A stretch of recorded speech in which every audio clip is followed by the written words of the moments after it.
Hey guys, it's Starlight Strategist bringing you another deck profile. This is just a really basic Blurple, similar to the one I ran at a duel day a couple weeks ago. Took first with it, had a lot of fun. Only lost to my teammate Junk Monkey, but you know I'm okay with that. The only thing I've taken out of the deck is Core Isle, just didn't work. So I just changed the ratios, and I want to go over what works, what doesn't. And yeah, I made the deck right before the tournament. I threw a bunch of cards in that I just liked. I wanted to see how they did together, and they worked. So, yeah, let me get right into it, and let's go. So we have, for our 2-drops, we have our Grudge Weavers. Excellent versus the Rush matchup, and just about any matchup. If they want to swing early, they're going to be losing a card. And against those Blaze Belchers, small attackers like that, you're going to be taking them out too. It's really easy to get the Grudge Weavers back, which is nice.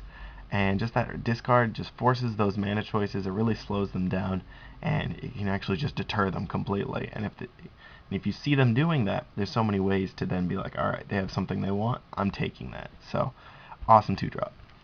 All right, Gigastan Beatdown was very much a thing. It happened a lot, and it was just excellent. Teamed with Rusalka, Gigastan you can bounce and then discard out of their hand. Your opponent's rough hand size was about one card, maybe, if that, and there's a lot of ways to just destroy that card. So Gigastan was just an excellent beat stick, and yeah, just kept wailing on him. Seneschal was just for draw, another 3-drop, just made it a little more consistent, and yeah, it's just one of the nicer draw powers in the deck, and just adds more board presence.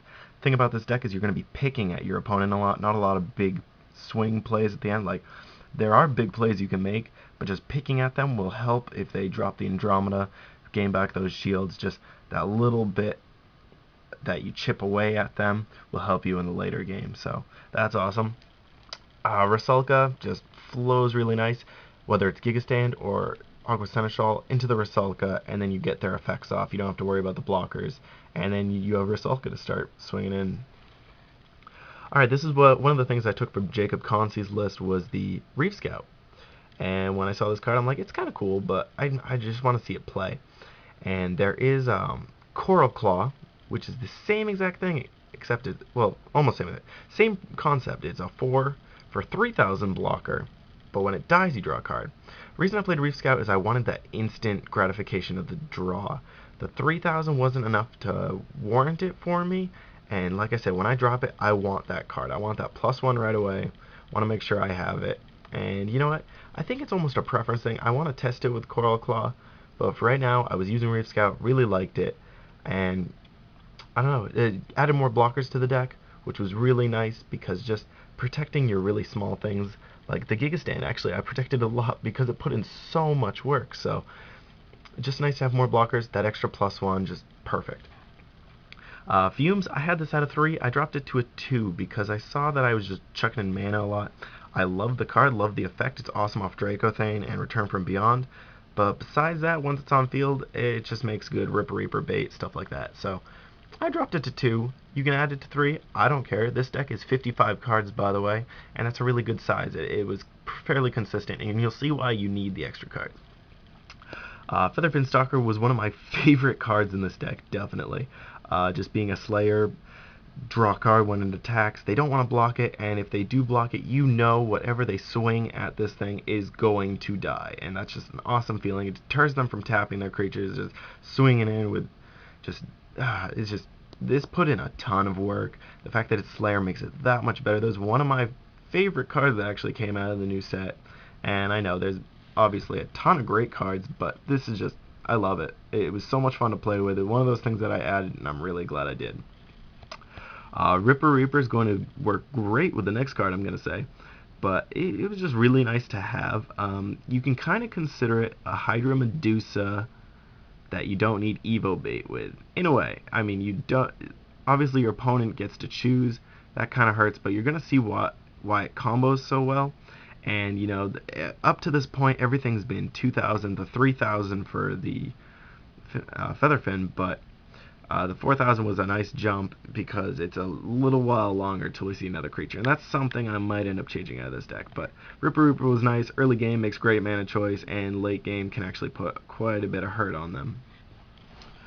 Oh, Greg the Fort. Alright, so Gregoria's Fortress, or Greg the Fort, whenever this dies or one of your other creatures dies, they have to banish a creature. Well, guess what? All my creatures are friggin' weak as all hell. They're all gonna die. They are. I accepted that, so why not punish my opponent for killing them? Not to mention, with Ripper Reaper, you discard one creature and they now have to banish 2 off of Ripper Reaper's effect because of Greg. So, it combos so well into each other. That's the reason I added a 3rd Ripper Reaper. It was such a fun play. You'd be surprised, you can get it off fairly consistently. 2 is the right number, any more would just be kind of dead, and yeah, I liked it. Spelljacker, when I played it, I've only really played him once. I have 2 in the deck, and the thing is, I like having him in hand, because if my opponent plays that spell, I want to be able to use it. So, honestly, I've won games just off of a Bone Blades being in their discard. So, did I call him Ripper? Spelljacker, he has a lot of merit. He's a great toolbox card, but you won't always have him when you have the play. So it's nice to have in hand. Water Spout's really nice. You can bump the Spelljacker, which was Concy's big play. I like him just for harassment and just messing with their field. And then finally, when they finally just drop all their creatures because they're all back in their hand, you just drop them, take out the 2 blockers, and then you can keep picking away. This card's so much fun. I've almost considered putting it in as a 2, but 1 is perfectly fine. Honestly, every time I've played Dracothane, it just ends the game. That's just how it works. He's so good. Adding those extra bodies to the field, you can just keep comboing, just keep doing all that business, and he's a triple breaker, which is just bonkers. He really doesn't need to be. Even if he was a double breaker, I would still play him. I love this card. It's so good. Tritonus I added to 2 because he just ends games. That's really what his ability should be called, end the game, because you draw 5, following turn you have so much mana, you can just play stupid things like Spectre Claw, Mesmerize, Logo Scan, just tap them down and then just swing in with everything. They can't block, they can't attack in their following turn, and it just locks them down. So excellent card. That's one of the reasons it's a 55 card deck, because I can draw 5 cards, not worry about getting close to deck out or anything. And he's just the big body. These are the big finishers, and I just like having 4. I was running 2 and 1, and I'm just happy to have the 4 now. Spectre Claw is just nice when they have that 1 card in their hand. Like I said, they're always fairly low, so there's a good way of getting that out. It's a Shield Blast, so that's kind of nice. It's a 2-drop, so it works off Tritonus really well. And it works. Otherwise, it's great mana. Like, awesome. Mesmerize is... I consider it like the best removal in the game. Turn 3, you can take out the Herald before it can even hit the board. Just completely cock block their setups, and it works. I love having it, and yeah, I mean, you guys know. Logo Scan, draw 2. Enough said. Just help get into my plays. Bone Blades is Bone Blades. Now, Bone Blades has been seeing less play, but I like that it's Shield Blast. I like that it takes out level 4s. I like that it can kill Gilliflame, Bronze, whatever. Just those big swingers that come in turn 4. I like that this can take them out. Also, it kills a lot of blockers, so it puts in good work in a build like this. Crystal Memory, just to get into my plays. Honestly, you don't always need it, but it's nice to set up the Shatter, stuff like that. Trial and Error, I actually added this in. I actually really like it. On turn 5, I don't have too many plays. I have a bunch of little things, and seeing it off Shield Blast is nice. Just the draw 3 and discard 1.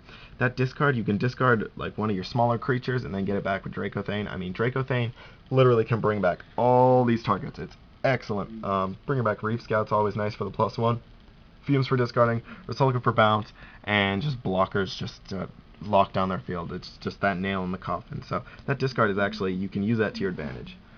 Had that set at 3, it was way too much, downed it to 2, works now, and it's just nice because, like I said, level 4s for days, so that works.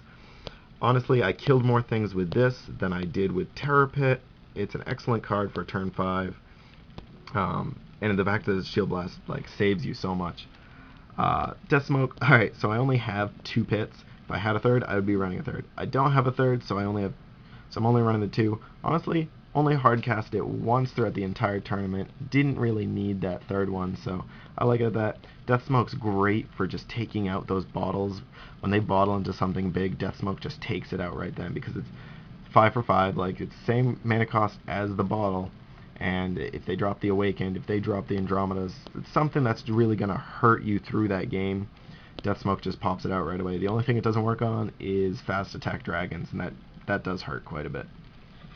And then the one Lonely Skull Shatter, because honestly, your opponent does not have a hand too much throughout the game, so why just clog your deck with Skull Shatters? It's nice when they get the Tritonus play off, or say they do have quite a bit of draw, that you can Crystal turn 7 into the Skull Shatter and just destroy that hope of plays, you know? Honestly, Blurple's all about taking control of your opponents, and it does just that. It does exactly what it needs to do. It's good at what it does, and it's just a lot of fun. It's fairly easy to build, which I like, and if I was going to say budget, I mean, you can take out the Tritonus, you can take out the Draconite. I mean, you could take out quite a bit of this and still make it work. I mean, these cards are, like, a lot of these are really easy to get your hands on. These, I mean, if you're playing top tier meta, you should probably get a hold of these anyways.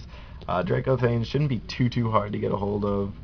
Water Spout, it's just one of those things that's nice to have in your collection anyways. Spelljacker, it's not too bad to get your hands on, and everything else is just kind of stapley stuff that you can actually get in the Triple Strike pack. So I hope you guys enjoyed. I hope this gave you some ideas for your own decks, or if you've been running Blurple or were interested in running Blurple. I know I'm not running the Squeakies. Honestly, I didn't feel the need for it, but Squeaky's also a good play.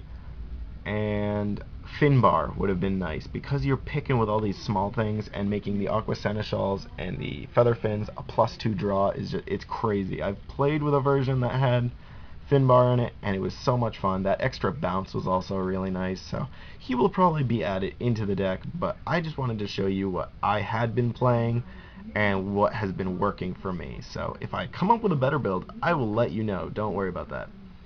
But hope you guys enjoyed. Rate, comment, subscribe. If there's any decks you want me to review or have any thoughts of your own, whatever, just whatever, you know, just shoot me a message.